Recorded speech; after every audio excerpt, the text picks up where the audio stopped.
அழுற ஆண்களை பெண்களுக்கு பிடிக்குமா? அது அவங்க அழுகிற ரீசனை பொறுத்து. பிடிக்காது பிடிக்காது பிடிக்காது பிடிக்காது. பிடிக்காது. ஏன் அப்படின்னா, ஆண்கள்னா எப்பவுமே வந்து ஸ்ட்ராங்கா இருக்கணும், தைரியமா இருக்கணும், அழுகக்கூடாது அப்படின்றது எல்லாருமே எதிர்பார்க்கிற ஒரு விஷயம். அதனால நானும் அப்படிதான் நினைக்கிறேன். ஆண்கள் அழுதா தப்பு இல்லை, பெண்கள் அழ வச்சா ஆண்கள் அழதான் வேணும்.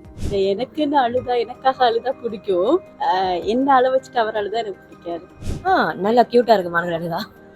குழந்தை மாதிரி இருப்பாங்க அழும்போது. அப்பதான் நம்மளை குழந்தையா பாக்கிடும் இல்லையா? அழகா இருக்கும்.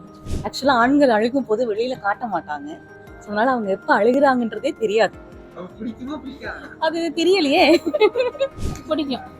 அவங்களோட இன்னசென்ட் அப்பதான் நம்ம தெரிஞ்சுக்கலாம். அழுகிறாங்க பிடிக்கும்.